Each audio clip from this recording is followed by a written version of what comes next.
Ja, c'est ça.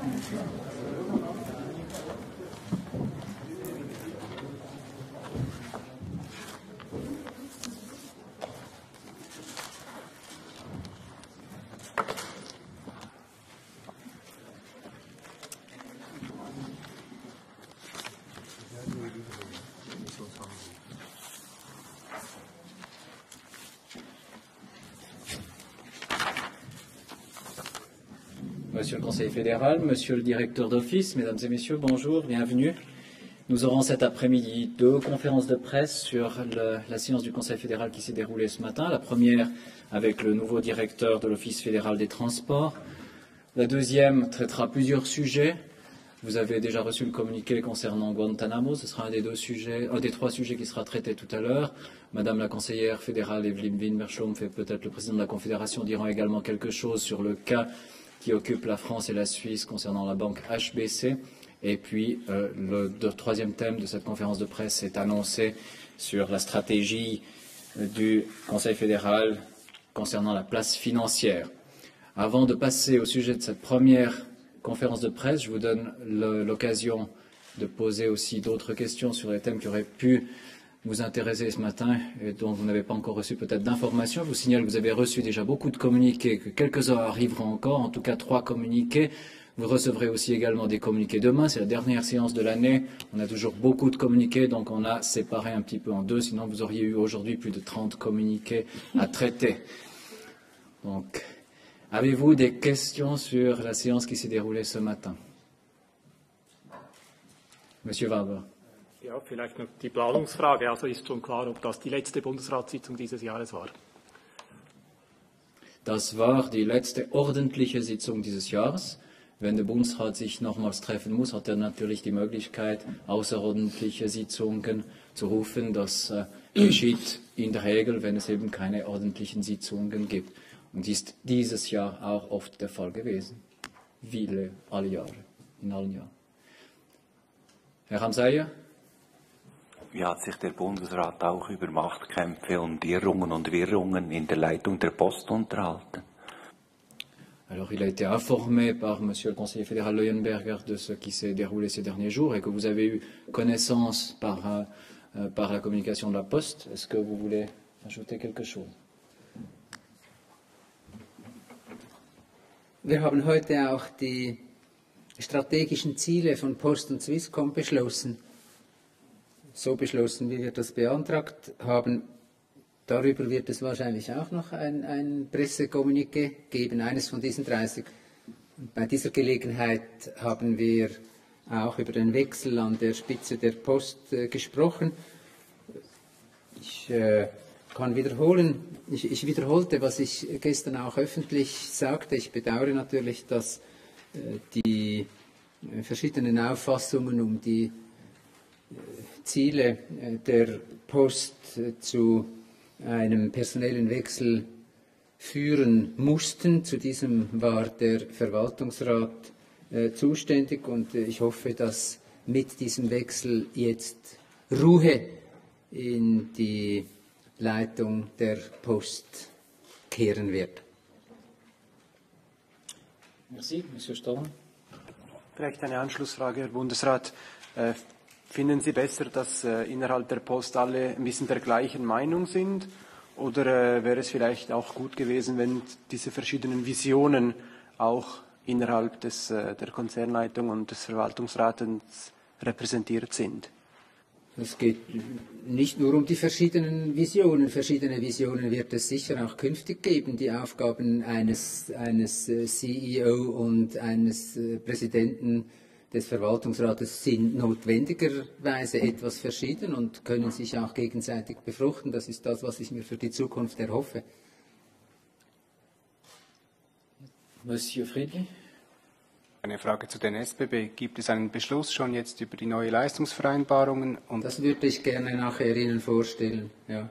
Okay. Würden Sie dann auch noch sagen, was für Gewinnerwartungen an die SBB geknüpft werden bei den strategischen Zielen? Da steht im Kommuniqué, man habe das geklärt für 2010.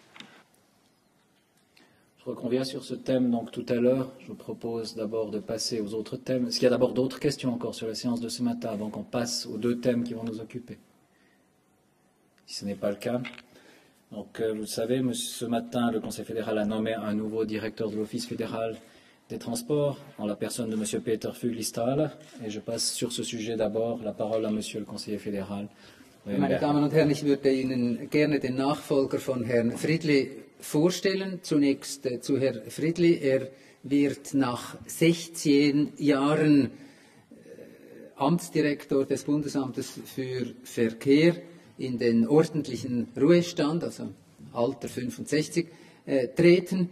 Es ist eine sehr lange Zeit gewesen, während der Herr Friedli das Bundesamt für Verkehr leitete.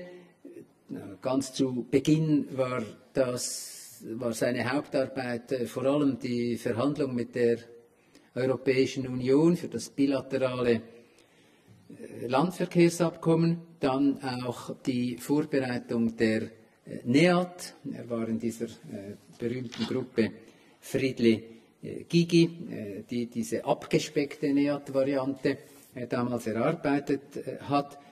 In letzter Zeit hat er sich mehr mit der Bahnreform beschäftigt. Das ist eine sehr lange Zeit, die immerhin auch ganz kurz gewürdigt gehört, obwohl Herr Friedli jetzt noch bis Ende Mai im Amt sein wird. Sein Nachfolger wird Dr. Peter Füglistaller. Sie haben sicher auch in einem der 30 Kommuniqués seinen Lebenslauf, auf den ich verweisen kann. Er ist Dr. Ök Pubel, hat auf dem zweiten Bildungsweg die Matura erworben, war dann in der Hochschule St. Gallen Assistent und wissenschaftlicher Mitarbeiter, damals bei Professor Schmid, wenn ich mich nicht täusche, und war dann später wissenschaftlicher Beamter in der eidgenössischen Finanzverwaltung, später dann bei der SBB, wo er heute Leiter der Finanzen und Recht im Bereich Infrastruktur ist. Also er ist eigentlich im klassischen und erhabensten Dreieck von eidgenössischer Finanzverwaltung aufgestiegen in die SBB und jetzt die absolute Kulmination im Schoße des UVEC gelandet. Vielleicht wollen Sie noch, also es kommen strenge Zeiten auf Sie zu, wie Sie nachher gerade hören bei der Leistungsvereinbarung SBB, aber vielleicht sagen Sie auch noch ein paar Worte. Ja, besten Dank, Herr Bundesrat, sehr geehrte Damen und Herren. Ich freue mich natürlich außerordentlich auf diese Aufgabe. Es ist eine der spannendsten Aufgaben, die der Bund bieten kann und wie Sie gehört haben, für mich die absolute Kulmination. Ich möchte hier nicht relativieren, was der Bundesrat gesagt hat, das steht mir nicht an. Und ich glaube auch, das nächste Traktandum, das es noch zu behandeln gibt, ist viel, viel wichtiger für die Zukunft des öffentlichen Verkehrs als meine Wahl. Ja, das ist jetzt sehr bescheiden. Aber Sie können Herrn Füglistaller auch noch etwas fragen, wenn Sie wollen. Vous avez la parole. Je vous en prie, Monsieur Waldner. Herr Füglistaller, eine Frage zum quasi Seitenwechsel. Also Sie im BAV haben Sie auch Aufsichtsaufgaben, müssen eine kritische Distanz zu Ihrem jetzigen Arbeitgeber haben. Ist das nicht ein Nachteil, wenn Sie quasi aus dem Kuchen kommen? Ja, das ist sicher eine spezielle Herausforderung, aber ich glaube, es ist auch ein Vorteil, wenn Sie den Partner kennen. Die SBB ist der größte Leistungserbringer und ich glaube, der Erfolg des öffentlichen Verkehrs wird immer geprägt sein durch die Zusammenarbeit, partnerschaftliche Zusammenarbeit von BAV und SBB. Also ich sehe das nicht als Nachteil, sondern eher als Chance. D'autres questions? Monsieur Ramsayer. Ja, Herr Füglistaller, ich hätte noch eine aktuelle Frage. Man hat ja lesen können, dass der Sonderzug nach Dänemark 75.000 Franken kostet. 2 Autobusse hätten nur 15.000 Franken gekostet, hätten etwa 10-mal weniger CO2 produziert und der Rückflug im Flugzeug des Verkehrsministers sei ohnehin ganz schlimm, hat man lesen können. Was sagen Sie als oberster Fachmann dazu? Ich bin natürlich froh, dass man den Zug nimmt. Ich arbeite immer noch bei der SBB.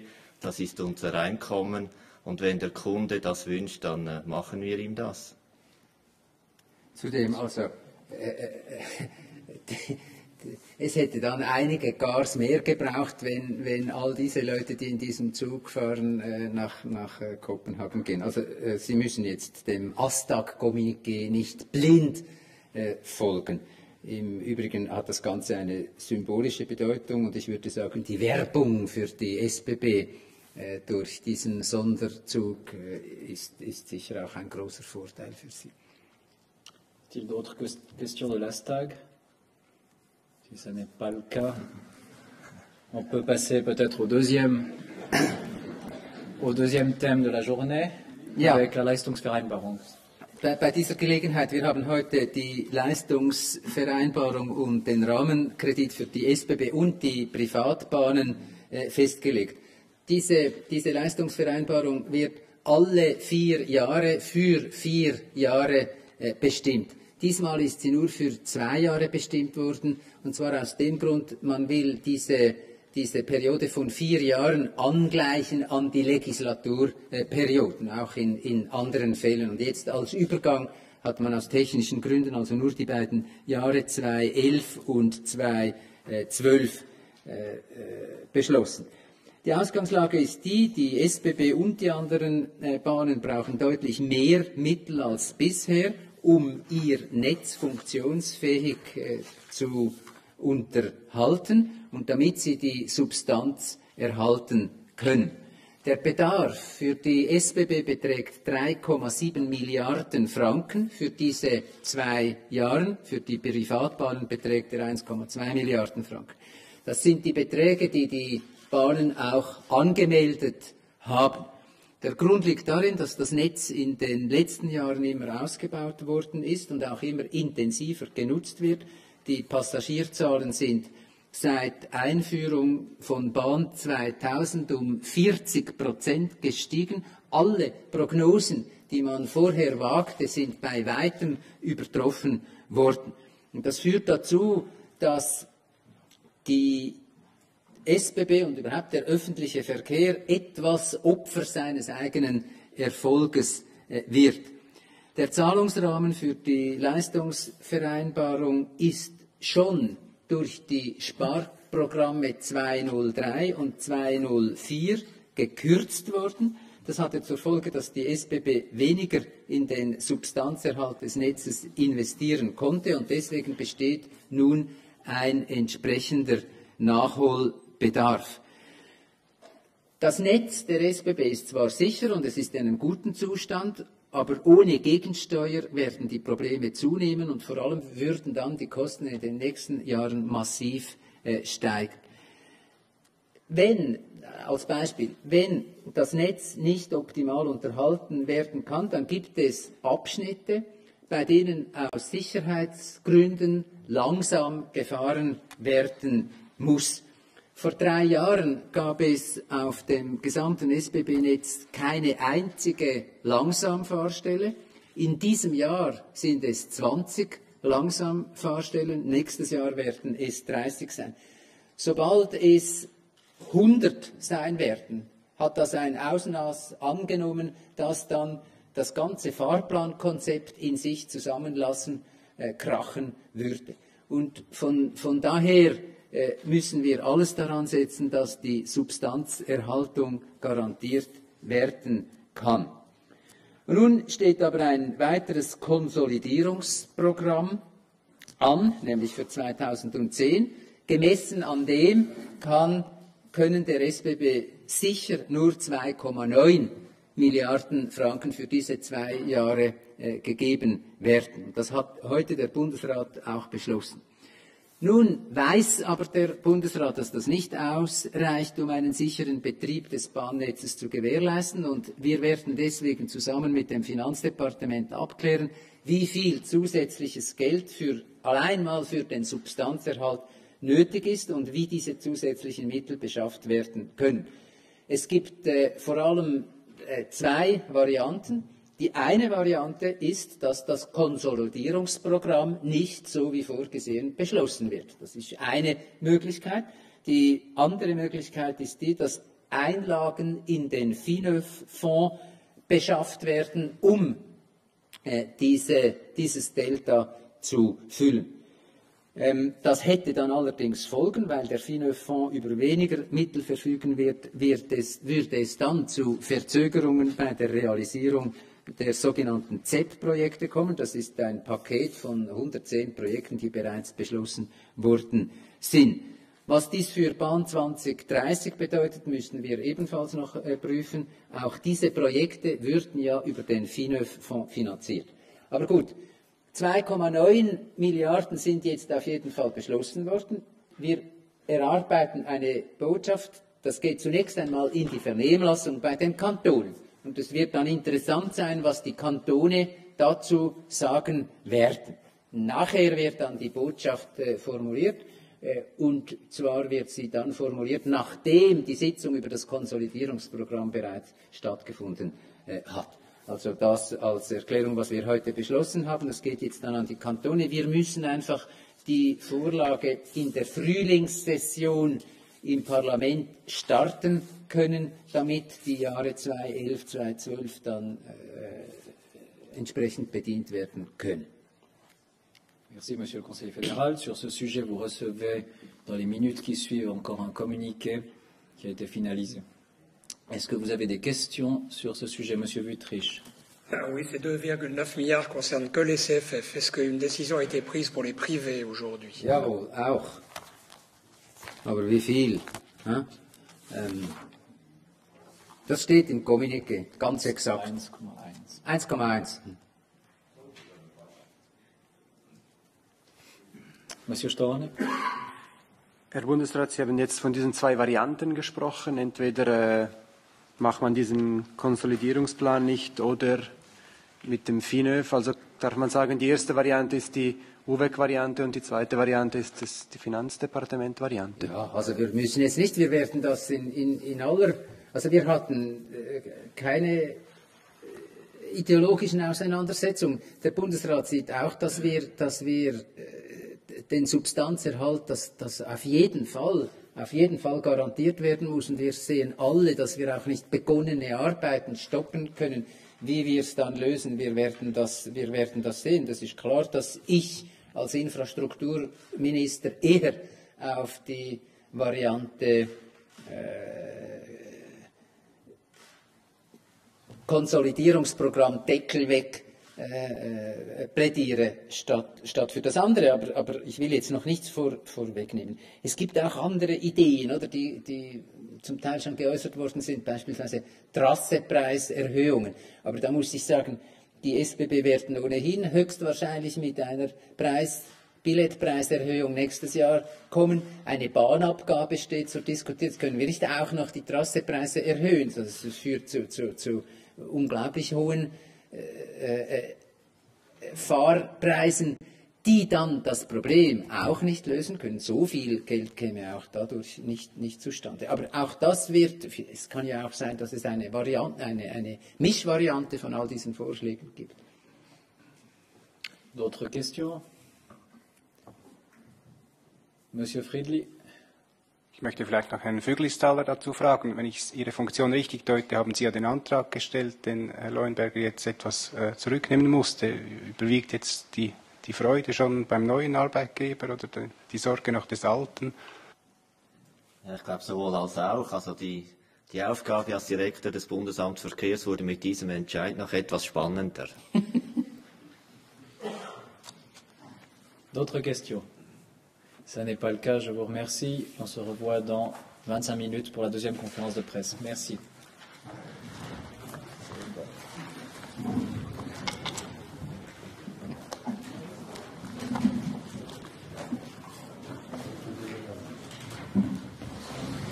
Das passt.